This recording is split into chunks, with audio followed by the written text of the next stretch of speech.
Welcome back to Wrestling with Ski. Hopefully, you guys, enjoyed, some of the stuff that happened this weekend. There were some good moments here and there, which I will get to, that. But yeah, we all know what the important topics are today, and I'm covering them at the end so they get, their fair amount of time. Just it's one of those couple days, man, in wrestling, which is just, it happens, but yeah, happens all too often with, Big E and then Scott Hall. So I'll get to all of that after I, fill in the blanks for everything that happened otherwise. So let's jump into Rampage, which again, like we got to see the Hardy Boys back together, after Darby beat Mark Quinn,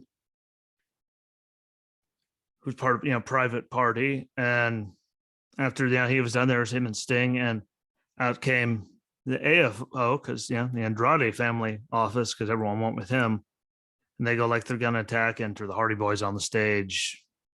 Matt's back in his Hardy Boys gear. We all knew they were gonna do it, but that was literally it. Boring as hell, a waste of time between Mercedes Martinez and Jamie Hayter.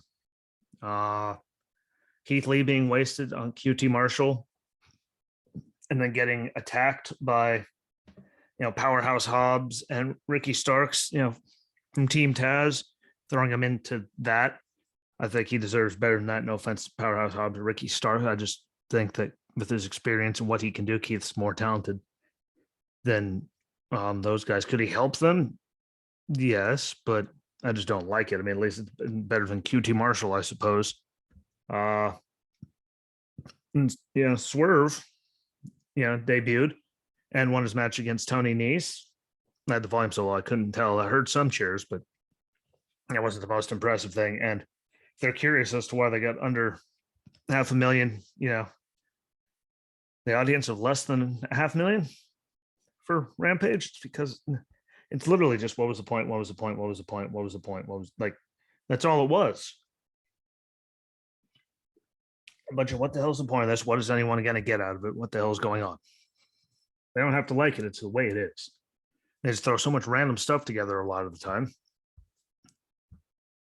And we know what's going to happen a lot of the time, which makes it even worse. Like, put together better stuff. That's all we're asking. Like, when I can talk about it in 3 minutes and be done with an hour-long show, like, we have a problem. Like, make it worth watching, and people will. It's very hit and miss, which, it's like Dynamite, but Rampage is really hit and miss. So why people like, especially at that time. And then next week, it's going to be, 11:30 after a college basketball game? Like, no one's going to watch it. You're going to have like 12 people actually watch it. Like, you got to make the better product. And then moving it makes it even worse because that's a week where no one's going to probably watch it because he wants to be up that late. It's going to make it even worse. And then SmackDown, I mean, they started with the bang with Lesnar, coming out and chasing Paul, and just for some reason, Lesnar just flinging people, just bulldozing people. I don't know why. It just puts a smile on my face, which makes the world a better place. But that was it. Like, Pete Dunne shows up and is now known as Butch. Like, we can't wait if they do the Champa, that's coming. Pat McAfee retaliating on Theory for slapping him again, and then Cole and the ridiculous overselling that he crossed the line for attacking him, even though he slapped, across the mouth, and they had to escort him out of the building. It's like, stop treating us like we're stupid and people might care. I mean, it's good to see McAfee, looking kind of like he knew what he was. He didn't look bad doing it. It's just the overselling was just absurd. Main event was great, though. I will say, Ricochet defending, successfully against Sammy, the Intercontinental title. I thought, they put together a really good match.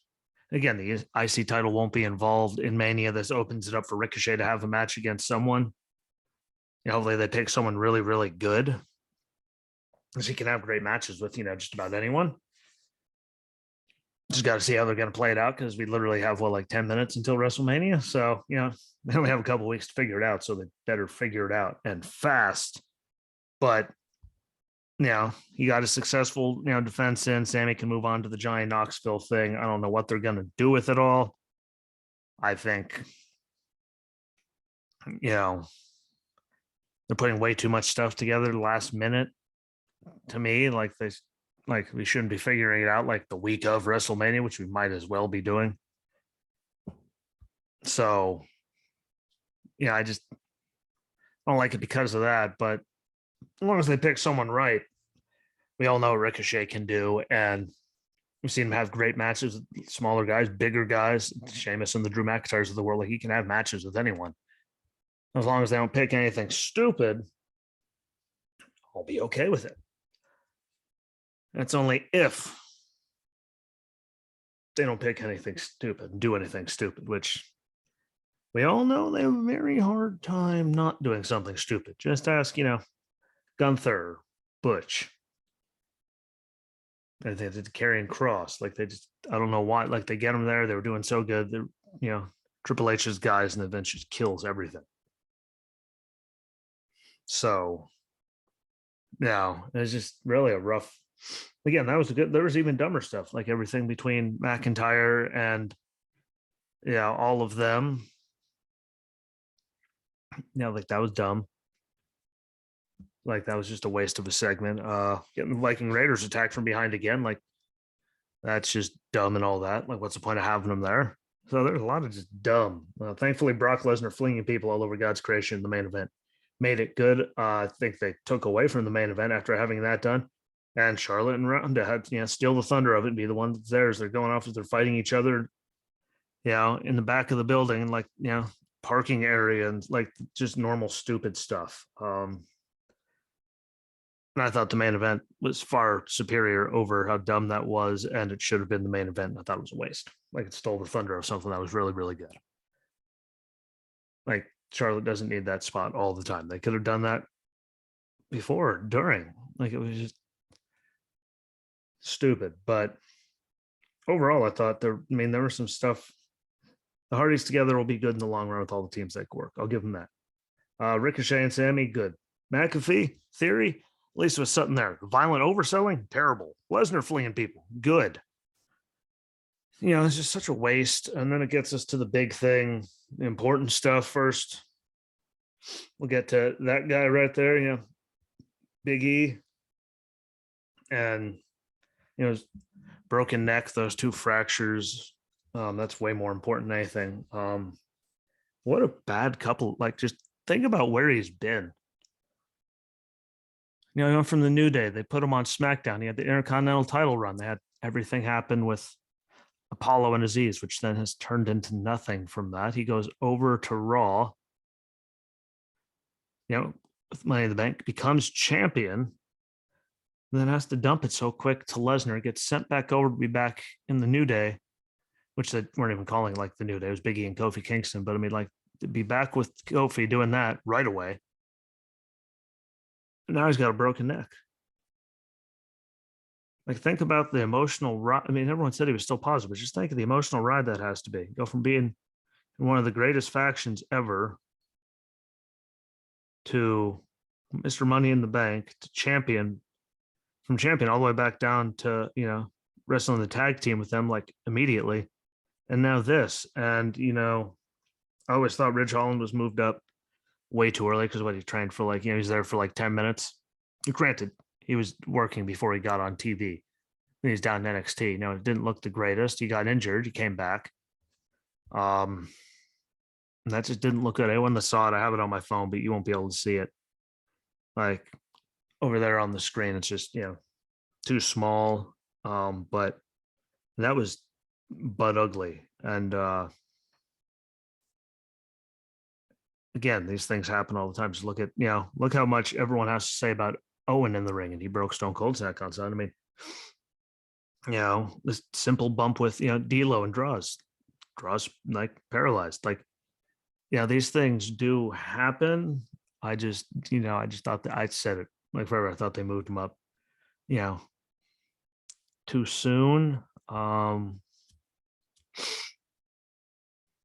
And think if they didn't get rid of 3/4 of the roster, there could have been other people to fill, that role there. He's just a big, powerful, aggressive dude. So of course, Vince is going to love that. We all know how Vince is.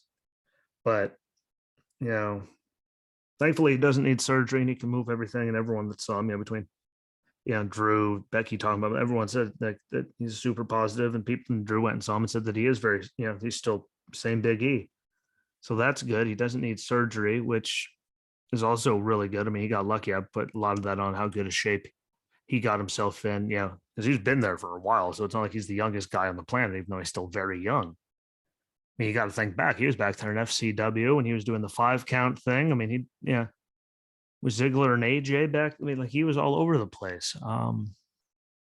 He'd been there for forever, taking lots of bumps, but the shape he's in and how good he takes care of himself, I'm pretty sure all that muscle like that really did. It had to have helped in the situation. So, I mean, thankfully for that, I have heard rumors that those fractures never fully heal, apparently, or properly, right? But we'll see.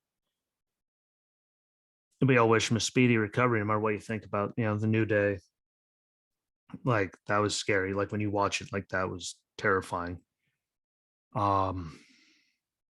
He could move, and we just gotta see how we're. I mean, I'd love him to be able to come back and keep doing his thing, because that's what he loves. He wouldn't have been there dealing through all the stupidity and just dumb stuff if he didn't love that and the fans and like all of it. And it's just it was that was god awful and ugly though when he hit. But hopefully it all heals right properly, and he can come back and do what he loves. And his mindset is really, really good in it, which is the big important thing, is that his mind is right where it needs to be, because that's the big one in all of it. When your mind is right and positive and you keep on that side, like, you'll be okay. So I got faith that he will be completely a-okay. He's got to see how long it takes, and how time will tell. I just got to think, like, just think about that though. I mean, the New Day for forever. You split them up. You get a little singles push. And the IC title thing, like, it could have been so much better. It was good, but it wasn't as good as it could be, and that's not on him. He loses the title. He gets to be Mr. Money in the Bank. He cashes in. He's champion.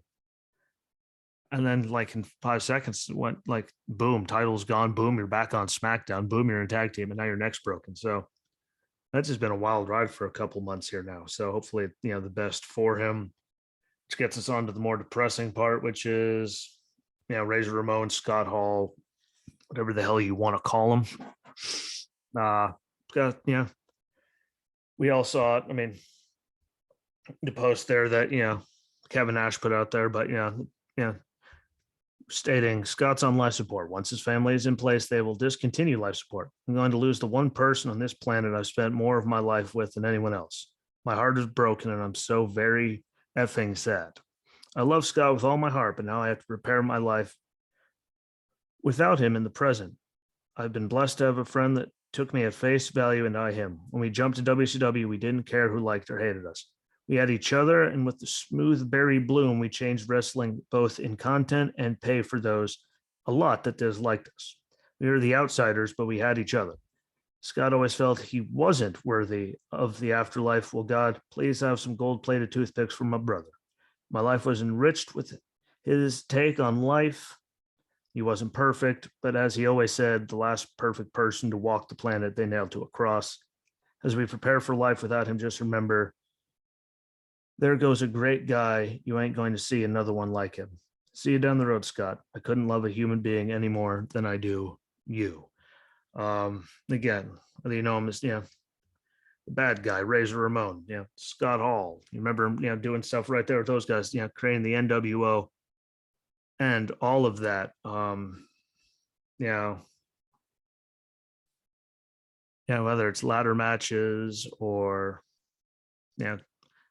his vignettes. I mean, no matter what, like, look what he did for the 1-2-3 kid. Like, his friends, and like, he was a good guy, and he had his demons. Everyone has their demons, who doesn't have problems? But we've heard all about them. I mean, no one's ever hid them. Like, he's never run from it. We all know what was up with it. But my big thing is, if if you never saw the resurrection of Jake the Snake, make sure you watch that, because you can see just how bad a shape Scott was in years ago. And thank God, people like DDP in his life, and he got him sober, he got him, healed up in a bunch of stuff. Like he gave him his last couple of years. I mean, he's looked great compared to where he was. If you didn't see how bad he was, I mean, it was just terrifying.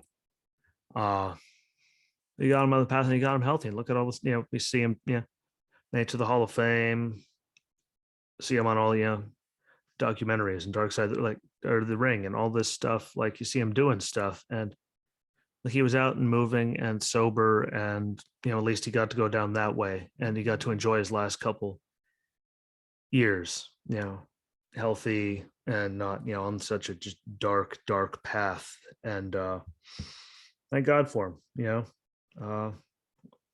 DDP giving him the last couple of years so he can enjoy it with his family, his son, friends. Like, because he was dark. He was very, very dark.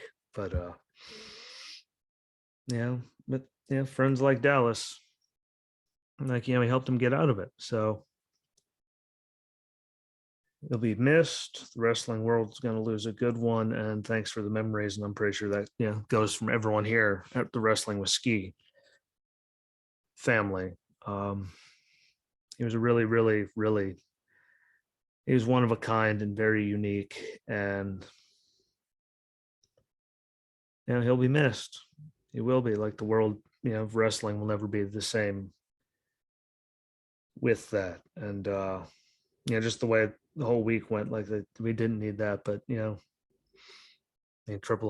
three heart attacks after blood clot from having hip surgery earlier, like, in the week. So it's a hell of a way to go down, but at least he got to enjoy the last couple of years of his life there. And he wasn't in that dark place he was. And again, if you haven't seen the resurrection of Jake the Snake, find it, watch it. But that's final thoughts on it. Just, again, maybe appreciate life in every moment you have, because it can be gone at any moment. And loved ones and friends and all that could be gone too. Life can change in the blink of an eye, like Big E. Like, there's a lot. So everyone just be good to each other. Go back and enjoy some of his work. Hopefully Raw's better tonight. You can only wait and see on that. And I'll be back one of these days. I don't know. Gotta wait and see how it all plays out. But thank you for watching. Thank you for listening. Please don't forget to share it out. Follow along on all the platforms, whether it's the Facebook page, YouTube, Rumble for the videos, Spotify, Apple, and Google Podcasts, Anchor, Breaker, Stitcher, like all those for the audio. Follow along. You share them all out. All you gotta do is follow me on those platforms and hit like on the video on like YouTube and Rumble, and it helps get it up there. Follow along on the Facebook page for all the articles and all kinds of stuff. The episodes are on there too. Enjoy the rest of your day. Be good to one another. And until I'm back, my friends, peace.